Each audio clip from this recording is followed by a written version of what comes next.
repose sur des bases de données.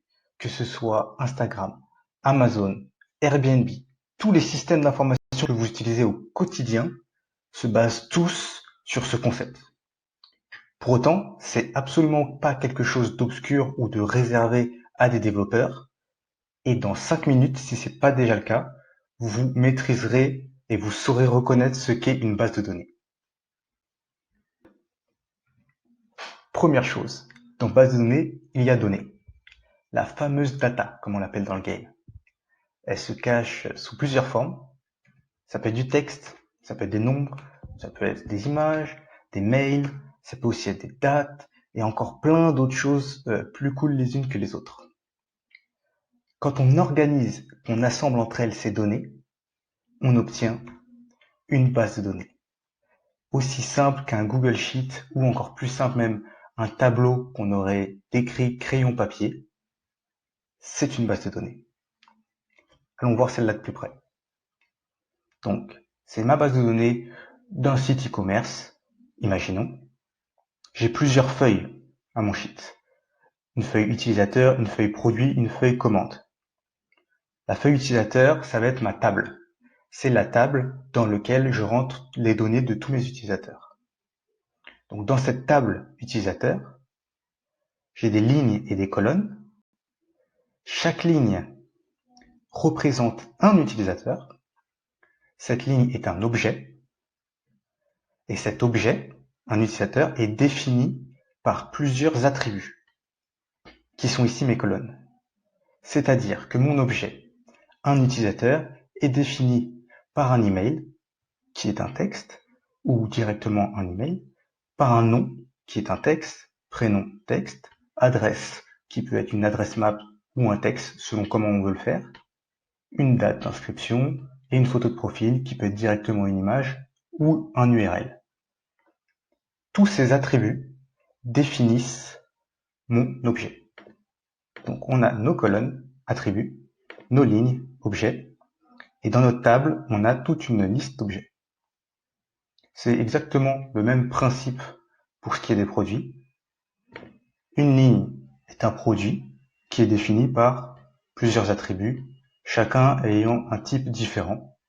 Et c'est moi, quand je construis la base de données, qui vais choisir comment je définis mon objet, par quels attributs et quel type d'attributs.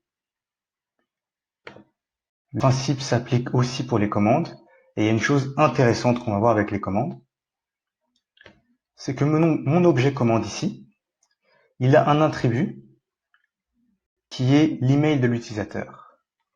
Et ça montre qu'en fait, nos trois tables ici, on peut les lier entre elles.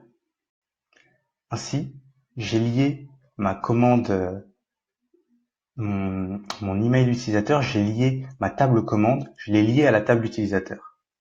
Et si par exemple, je vais venir changer d'utilisateur,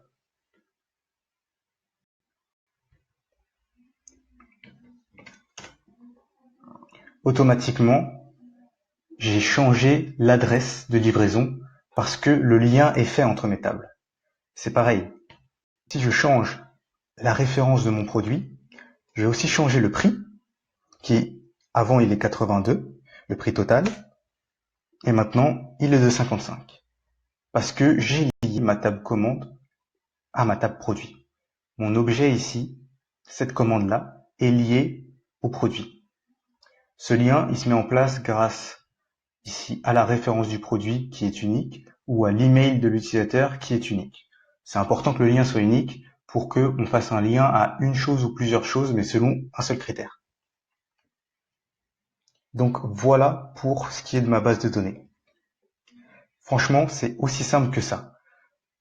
Il peut y avoir des bases de données de plusieurs types, ça peut être un Airtable, mais c'est toujours des lignes, des colonnes. Là voilà, on a Webflow, toujours le même principe, Bubble, identique, Adalo, et même une base de données MySQL, ce qui est utilisé majoritairement par les développeurs. Et c'est pas plus compliqué que ce qu'on vient de voir. Un développeur, il manipule exactement les choses de la même manière. Des colonnes, des lignes, des attributs, des objets et des tables. Parfois, là, on a une base de données Firestore. On peut avoir une représentation un peu différente, dans le sens là on est un peu chamboulé dans nos lignes et nos colonnes, mais il faut pas se laisser leurrer, c'est toujours pareil. Ma table, qui s'appelle maintenant une collection, ben c'est restaurant. Dans ma table restaurant, j'ai une liste de restaurants, donc chacun des objets, chacun des documents est mon objet, et chacun de ces restaurants a des attributs. J'ai un attribut AVG rating, donc la note moyenne, un attribut catégorie, etc., etc. Peu importe la représentation, on retrouve des tables, on retrouve des objets, on retrouve des attributs. Alors, j'espère que tout ça aura été assez clair. S'il faut en retenir une chose, c'est que, attendez, je vais dire ça. Une base de données, c'est des tables qui contiennent des objets et qui sont mis en relation. Chaque objet est défini par des attributs qui ont certains types, et peu importe la représentation ou même le nom, ici ce que j'appelle un attribut, des fois ça va être appelé propriété, ça va être appelé les fields, selon les outils, selon ce que vous utilisez, c'est pas un souci. Ce qui compte, c'est le concept. Si vous avez compris le concept des tables, peut-être que la table plus tard elle sera appelée collections, c'est pas grave, vous savez ce que c'est, vous savez comment reconnaître une base de données et comment ça s'organise. J'espère que c'était clair pour vous, j'espère que ça vous a plu, et je vous dis à très bientôt.